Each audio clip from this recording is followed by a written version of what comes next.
जय हिंद साथियों। स्वागत है आप सभी का हमारे YouTube चैनल ज्ञान आरपीएल में। दोस्तों, आपको पता है आपके यूपी पुलिस के जो एग्ज़ाम लगे हुए हैं उसके लिए आप सभी कह रहे थे कि भौतिक विज्ञान की क्लासेस ली जाएं। देखिए, इतना समय नहीं है तो साथियों हम करेंगे क्या इसमें। दोस्तों, आपको जो प्रीवियस ईयर क्वेश्चन आए हैं चाहे यूपीएसआई में हो या यूपी पुलिस में हो उनको हम देखेंगे। तो साथियों, जो भी क्वेश्चन होंगे लगभग 50 के आसपास क्वेश्चन होंगे, इनको हम इस वीडियो में देखने वाले हैं बहुत ही शानदार तरीके से। और कोशिश करेंगे कि दोस्तों इन्हीं से क्वेश्चन आपके आ भी जाएँ, क्योंकि दोस्तों आपको पता है कि पूरी की पूरी साइंस पढ़ के आपको एक ही दो क्वेश्चन आने हैं। ठीक है, तो इसलिए ज़्यादा परेशान मत होइएगा, इसे देख लीजिएगा। शुरू करते हैं, चलिए। दोस्तों, उसके पहले आपको बता दें, चले जाइए हमारे प्लेलिस्ट में। देखिए, हमने प्लेलिस्ट बना दी। यहाँ पे दोस्तों पूरे जीके जीएस वाली जो चीज़ें मैं रिवीजन करा रहा हूँ यहाँ पे लगी हुई मिल जाएंगी। इसके अलावा हिंदी शो हमने कराया है दोस्तों, यहाँ पे हिंदी के वीडियो मिल जाएंगे आपको लगे हुए। ठीक है, अब दोस्तों प्रैक्टिस सेट करना चाहते हैं दोस्तों यूपी पुलिस के लिए स्टैटिक जीके के टॉपिक वाइज करवाएं, ये कर सकते हैं। और करंट अफेयर करवा दिया है, ये देख सकते हैं। और संविधान करवा दिया, यानी कि इंडियन पॉलिटी करवाई है, ये भी आप कर सकते हैं। उसके अलावा स्टैटिक जीके 2.0 नाम है दोस्तों। स्टैटिक जीके पूरा पढ़ा है, मात्र 23 वीडियो में पूरा का पूरा स्टैटिक जीके खत्म कर दिया है।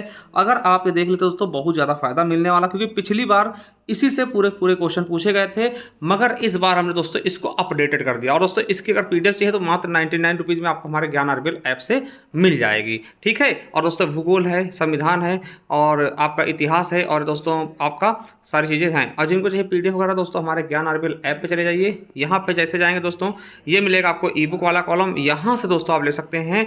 जैसे कि आपको दिखेगा संविधान की ई बुक मात्र 50 रुपये में, भूगोल की, इतिहास की ये 50-50 रुपये में आपको मिल जाएंगे। इसके अलावा हिंदी की भी 50 मिल जाएंगे दोस्तों।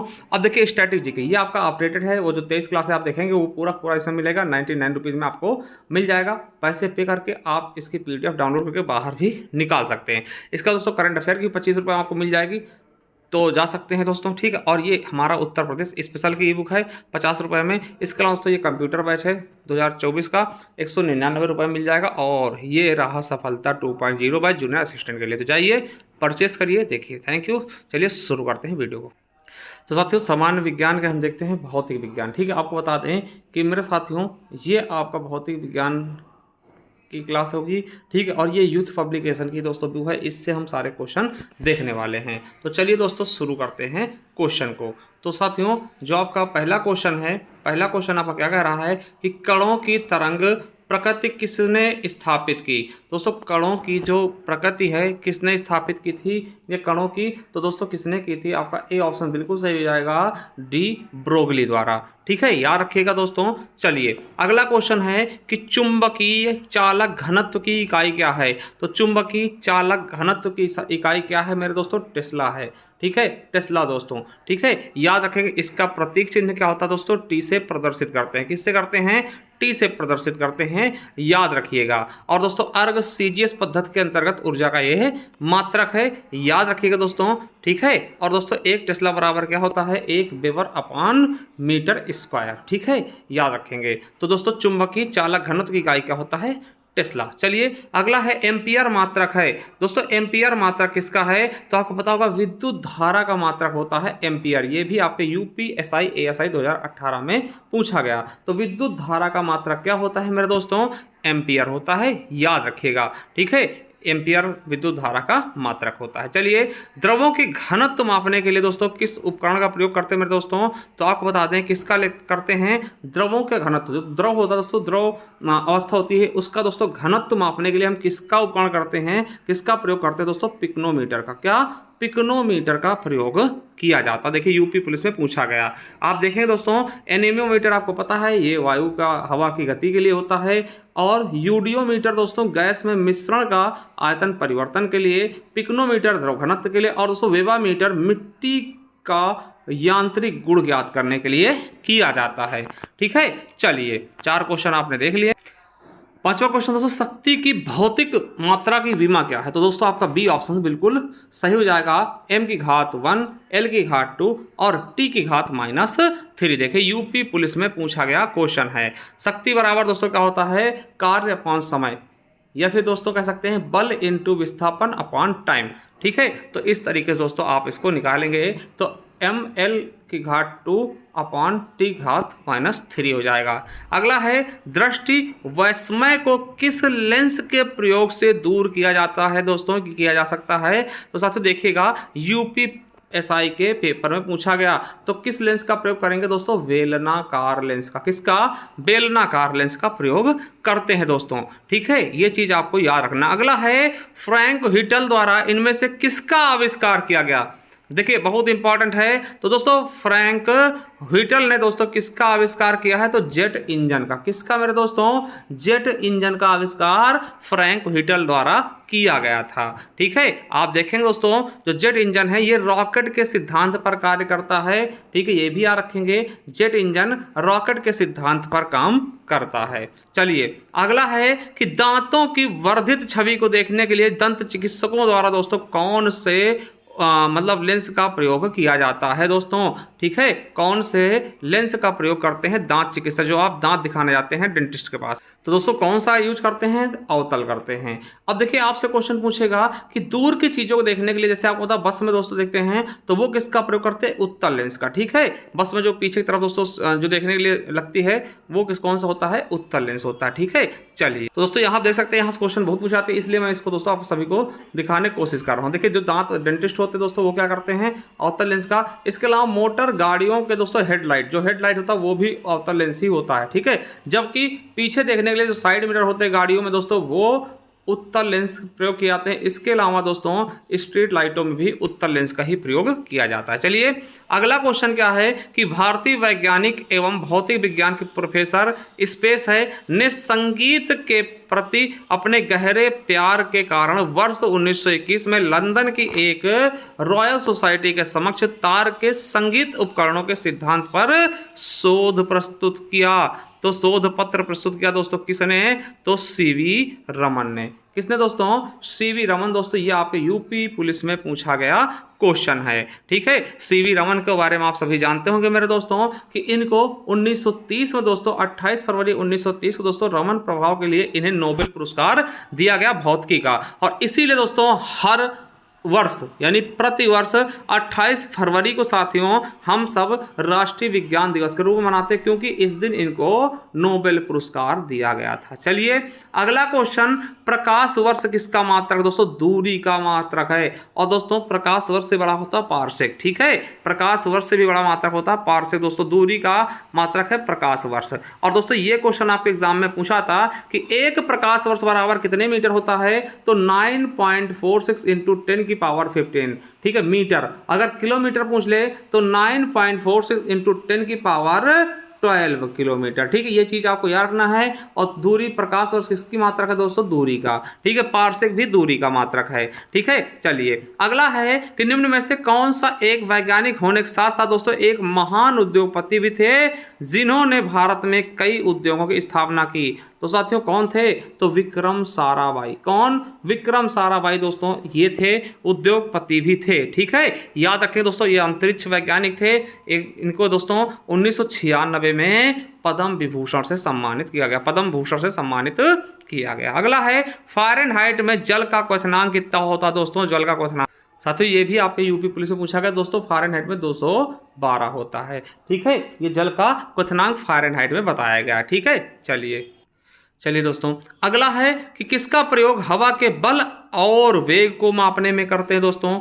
तो आपको पता होगा दोस्तों स्पीडोमीटर दोस्तों स्पीड मापते हैं, इलेक्ट्रोमीटर दोस्तों दूध की शुद्धता मापता है, थर्मामीटर आपको पता है दोस्तों आपके अंदर की उष्मा यानी कि आपको पता है बुखार होता है थर्मामीटर से नापते हैं, ठीक है। एनीमोमीटर आपका बिल्कुल सही ऑप्शन हो जाएगा, आपका डी नंबर बिल्कुल सही दोस्तों, ठीक है। आप देख सकते हैं स्पीडोमीटर वाहनों का वेग, और इलेक्ट्रोमीटर दूध में विशिष्ट घनत्व यानी दूध की शुद्धता, और ताप थर्मामीटर से एनीमोमीटर से पवन का वेग। अगला है विद्युत का सबसे अच्छा चालक कौन सा दोस्तों। तो सबसे अच्छा चालक आपको पता है कौन सा होगा दोस्तों, चांदी होता है, मगर दोस्तों यहाँ पर चांदी है नहीं, ठीक है। तो दोस्तों आपको पता होना चाहिए, फिर यहाँ पे कॉपर हो जाएगा, ठीक है। चांदी वैसे दोस्तों सबसे अच्छा होता है ना, चांदी तांबे से भी अच्छा होता है दोस्तों, ठीक है, याद रखिएगा।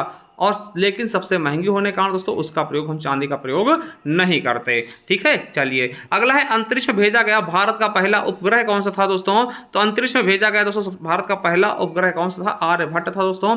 ठीक है, और दोस्तों अपनी धरती नहीं, सोवियत संघ रूस की धरती से भेजा गया था 1975, 19 अप्रैल 1975 को ये भेजा गया था। ठीक है, किसके द्वारा? यूएसएसआर की मदद से। अगला है ध्वनि मापन की इकाई को क्या कहते हैं दोस्तों? तो आपको पता होगा दोस्तों ध्वनि किसमें मापते हैं? डेसिबल में। इसमें डेसिबल, कैलोरी में दोस्तों ऊर्जा होती है, न्यूटन फोर्स होता है, फ़ारेनहाइट ताप को मापते हैं। ठीक है, चलिए आगे देखते हैं। अंटार्कटिका जाने वाले प्रथम भारतीय दल के प्रभारी कौन थे दोस्तों? तो अंटार्कटिका जाने वाले प्रथम भारतीय दल के प्रभारी कौन थे, ये आपसे पूछ लिया गया है। कौन थे फिर दोस्तों? तो डॉक्टर एस.जे. कासिम। कौन थे? Doctor S J. कासिम। ठीक है, याद रखिएगा। अगला क्वेश्चन है रेफ्रिजरेटर में कौन सा गैस द्रव का प्रयोग किया जाता है दोस्तों? तो आपको पता है कि अमोनिया। आपको पता दोस्तों अमोनिया सही सर हो जाएगा। आपको पता रेफ्रिजरेटर से एफसी गैस निकलती है जो कि आपके किसको दोस्तों नुकसान पहुंचाती है? वायुमंडल में दोस्तों ओजोन परत को। ठीक है, चलिए अगला क्वेश्चन क्या है? ऊर्जा से भरपूर प्रकाश के लिए एलईडी, यह वर्तमान तकनीकी दोस्तों एलईडी का फुल फॉर्म क्या होगा? ये पूछा गया है आपके मृतक आज से 2016 में। तो दोस्तों लाइट इमिटिंग डायोड हो जाएगा इसका पूरा नाम। ठीक है, चलिए अगला है बीएमआई की गणना के लिए सूत्र कौन सा होता है मेरे दोस्तों? तो बीएमआई की गणना के लिए क्या होता है? वजन अपान दोस्तों लंबाई मीटर में दोस्तों, फिर लंबाई स्क्वायर मीटर स्क्वायर इंटू ना, याद रखिएगा। और वजन किसमें? किलोमीटर में। तो लंबाई और अपान ये लंबाई दोस्तों फिर मीटर में। ठीक है, ये चीज़ आपका ए ऑप्शन बिल्कुल और बिल्कुल इसका राइट हो जाएगा। ठीक है, चलिए आगे देखते हैं मेरे दोस्तों। आगे क्या है? अगला है क्वेश्चन कि अप्रयुक्त किताब 2 वर्ष के लिए शेल्फ पर बनी रही, जब तक उसे हटाया नहीं गया, तो वह यह किस एक नियम का उदाहरण दोस्तों? तो आपको बता दें कि कोई भी वस्तु उसी अवस्था में रही जब तक कि उसमें कोई बाह्य बल नहीं लगाया जाएगा। ये आपके न्यूटन के गति का प्रथम नियम कहता है। ठीक है, प्रथम नियम कहता है दोस्तों। तो याद रखेगा कि यानी कोई स्थिर वस्तु जब तक स्थिर रहेगी जब तक कि उसमें कोई बाह्य बल आरोपित नहीं किया जाएगा। ठीक है, याद रखेगा। अगला है मैं दीवार पर मारने के लिए एक गेंद फेंकता हूँ और वह मेरे पास वापस आया। दोस्तों ये कौन सा नियम का उदाहरण? दोस्तों आपको पता है कि आपको एक चीज़ पता होगा दोस्तों, क्रिया प्रतिक्रिया का नियम, यानी न्यूटन का गति विषयक तृतीय नियम। दोस्तों इसके उदाहरण और कौन कौन से हैं? जैसे हम दोस्तों नाव से कूदते हैं दोस्तों, नाव पीछे खसक जाती है। ये भी दोस्तों हम दोस्तों हथेली दीवार मारते दोस्तों, हमें भी चोट लगती है। ठीक है, ये भी दोस्तों आपके क्या हैं? गति विषयक तृतीय नियम, यानी क्रिया प्रतिक्रिया। जो हम बंदूक चलाते हैं उसको झटका हमें भी देती है ना, तो ये क्रिया प्रतिक्रिया का नियम है, यानी कि न्यूटन का तृतीय नियम है। ठीक है, चलिए देख सकते हैं दोस्तों, जैसे बंदूक से निकली हुई गोली जो पीछे तरफ धक्का देती है और नाव से कूदने पर नाव थोड़ा सा पीछे हट जाती है, ये तृतीय नियम का उदाहरण है। अगला है कि परमाणु के नाभिक के अंदर कौन सा कण होते हैं दोस्तों, या फिर होता है? तो प्रोटॉन और न्यूट्रॉन, यानी दोनों होते हैं, प्रोटॉन और न्यूट्रॉन। और दोस्तों प्रोटॉन की खोज किसने की? तो प्रोटॉन को रदरफोर्ड द्वारा खोजा गया, न्यूट्रॉन को दोस्तों ठीक है चैडविक ने। ठीक है, चलिए आगे देखते हैं। डेसिबल दोस्तों किसकी इकाई है? तो डेसिबल दोस्तों ध्वनि की तीव्रता मापती है। किससे? ध्वनि की तीव्रता के लिए। ठीक है, चलिए तो याद रखिएगा दोस्तों, बहुत अच्छे से समझ में आ रहा होगा। अगला क्वेश्चन दोस्तों क्या है कि प्रतिध्वनि उत्पन्न होने कारण क्या है? दोस्तों प्रतिध्वनि कब क्यों उत्पन्न होती है? दोस्तों जब हम दीवार कहीं बोलते हैं कमरे में, तो आवाज़ हमारी दीवार से टकरा के वापस आती है दोस्तों, यानी कि परावर्तन, ध्वनि के परावर्तन कारण दोस्तों ये चीज़ें संभावित हो पाती हैं। ठीक है, ये चीज़ आपको समझना है। चलिए आगे दोस्तों, सर्वोत्तम विद्युत चालक है, आपको बता चुके दोस्तों सबसे अच्छा विद्युत का चालक कौन है? तो दोस्तों कौन होगा? चांदी होगा हमारा सबसे अच्छा सुचालक विद्युत का। ठीक है, यानी चांदी दोस्तों सबसे अच्छा सुचालक है, मगर दोस्तों ये महंगी होने के कारण इसका यूज हम नहीं करते। सबसे अच्छा सुचालक चांदी, फिर तांबा, फिर एल्यूमिनियम, फिर टंगस्टन। टंगस्टन दोस्तों आपको पता है इसका डब्ल्यू से स्रोत होता है। आपको पता है विद्युत बल्ब में जो तार लगाई जाती है वो टंगस्टन की ही होती है। ठीक है, चलिए सौर ऊर्जा का स्रोत है, तो सौर ऊर्जा का स्रोत दोस्तों क्या है? तो सूर्य का दोस्तों क्या होगा? नाभिकीय संलयन। दोस्तों नाभिकीय संलयन प्रक्रिया द्वारा सौर में ऊर्जा उत्पन्न होती है। दोस्तों ये आपका ए ऑप्शन बिल्कुल और बिल्कुल राइट हो जाएगा, सौर ऊर्जा का स्रोत है। ठीक है, याद रखेंगे। चलिए अगला है वेरी लाइट पिस्टल का प्रयोग रात में किस लिए किया जाता है? दोस्तों वेरी लाइट पिस्टल का प्रयोग किस लिए करते हैं? तो दोस्तों किसी स्थल को कुछ देर के लिए प्रकाशित करने के लिए दोस्तों हम वेरी लाइट पिस्टल का प्रयोग करते हैं। ठीक है, आपने देखा बहुत तेजी से दोस्तों इसमें से निकलती है। ठीक है, चलिए अगला है कि अन्वेषण के दौरान झूठ पकड़ने के लिए निम्नलिखित में से किसका प्रयोग करते हैं दोस्तों। तो आपको पता है नार्को टेस्ट, बिल्कुल दोस्तों नार्को टेस्ट कहते करवा लो। ठीक है, ब्रेन मैपिंग टेस्ट ये भी हो सकता है। पॉलीग्राफी झूठ बोलने के लिए बोलने दोस्तों ये टेस्ट हो सकता है। यानी उपरोक्त सभी का प्रयोग हम कर सकते हैं झूठ को पकड़ने के लिए। ठीक है, अपराधी को पकड़ने के लिए झूठ बोलता है कि सही बोलता है इसके लिए। ठीक है, चलिए अगला क्वेश्चन क्या है दोस्तों, भोजन ऊर्जा को मापने की यूनिट क्या होती है दोस्तों। आपको पता है कैलोरी, भोजन की ऊर्जा हम कैलोरी मापते हैं ना। पावर दोस्तों हार्स में मापते हैं, हार्स पावर ना। वाट में विद्युत है ना, कितने वाट बोला पावर है। ठीक है, विभवांतर ओम। ठीक है, कैलोरी कहते हैं ना कितने कैलोरी ऊर्जा बर्न हुई ना, तो यानी कि भोजन मापने की जो यूनिट का नाम क्या है, कैलोरी है। ठीक है, कैलोरी आप देखेंगे तो दोस्तों विद्युत प्रतिरोध का मात्रक ओम होता है और विद्युत सामर्थ्य का मात्रक हॉर्स पावर होता है। ठीक है, याद रखेंगे। चलिए अगला है कि निम्नलिखित में से विश्व का प्रथम संचार उपग्रह कौन सा था दोस्तों। तो कौन सा होगा दोस्तों, टेलस्टार 1 हो जाएगा। क्या हो जाएगा, टेलस्टार 1 आपका प्रथम संचार उपग्रह हो जाएगा। ठीक है, जिसे देख सकते हैं कि जुलाई 1962 में अमेरिका के नासा द्वारा प्रक्षेपित किया गया था। ठीक है, लेकिन दोस्तों यह आज भी अपनी कक्षा में क्या है, विद्यमान है। अगला है किसमें दोस्तों ध्वनि की गति अधिक होती है। ध्वनि की गति दोस्तों किसमें अधिक होती, तो ठोस में, यानी कि बर्फ में दोस्तों अधिक होगी। ठीक है, यानी कि दोस्तों सबसे ज्यादा देखिए यहाँ पे ध्वनि की चाल माध्यम की प्रकृति पर निर्भर करती है। ठोस की गति दोस्तों, ध्वनि की गति ठोस में सर्वाधिक और गैस में निम्नतम होती है। यानी सबसे कम गैस में होगी, सबसे ज्यादा किसमें होगी, ठोस में। और ठोस में भी दोस्तों सर्वाधिक इसमें एल्यूमिनियम में दोस्तों 6420 है ना मीटर पर सेकंड, याद रखेगा।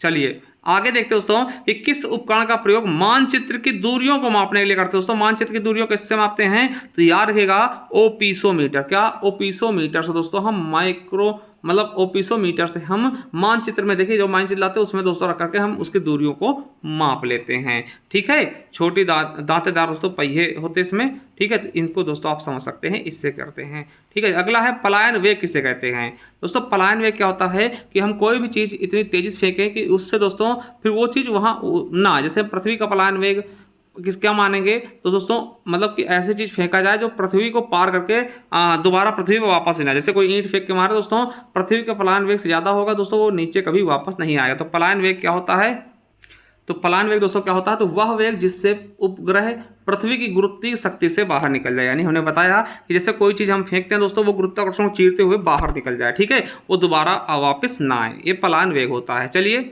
और आपको बता दें पृथ्वी का पलायन वेग कितना है, 11.2 किलोमीटर पर सेकंड। यानी कोई भी चीज हम फेंकें जो 1 सेकंड में 11 किलोमीटर से ज्यादा तेज चली जाए दोस्तों, वो भी पृथ्वी बाहर वापस दोस्तों पृथ्वी पर नहीं आए। कोई ईंट फेंकें मतलब कि इतनी तेज फेंके 1 सेकंड में दोस्तों 12 किलोमीटर निकल जाए, तो दोस्तों पृथ्वी पर दोबारा नहीं आएगी। अगला है निम्नलिखित में से वायुमंडल में कौन सी गैस नहीं पाई जाती है मेरे दोस्तों। तो कौन सी गैस वायुमंडल में नहीं होती है, हाइड्रोजन होती है, नाइट्रोजन, ऑक्सीजन, क्लोरीन नहीं होती दोस्तों। क्लोरीन इस पे नहीं होती है। ठीक है, याद रखिएगा। ठीक है, नाइट्रोजन 78% है, ऑक्सीजन 20% के आसपास लगभग 21%। ठीक है, आर्गन 93.93, कार्बन डाइऑक्साइड 0.3%। इस तरह से दोस्तों देख सकते हैं।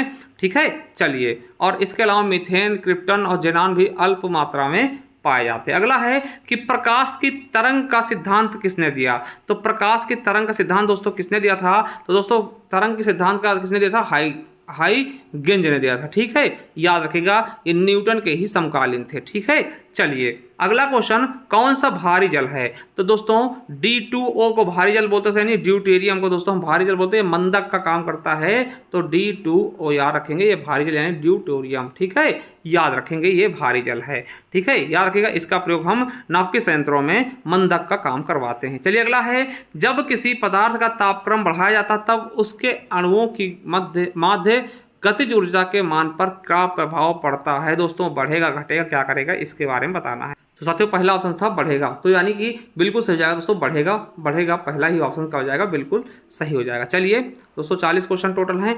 अब आपका ये क्वेश्चन हो जाएगा 39 नंबर। ठीक है, कि तारापुर में भारत का प्रथम परमाणु रिएक्टर स्थापित किया गया, उसका नाम क्या था। तो तारापुर वाले दोस्तों नाम क्या था, अप्सरा नाम था। क्या नाम था, अप्सरा नाम था। और आपको बता दें कि अप्सरा रिएक्टर एशिया का पहला परमाणु रिएक्टर था जो वर्ष 2010 में कार्य करना बंद कर दिया।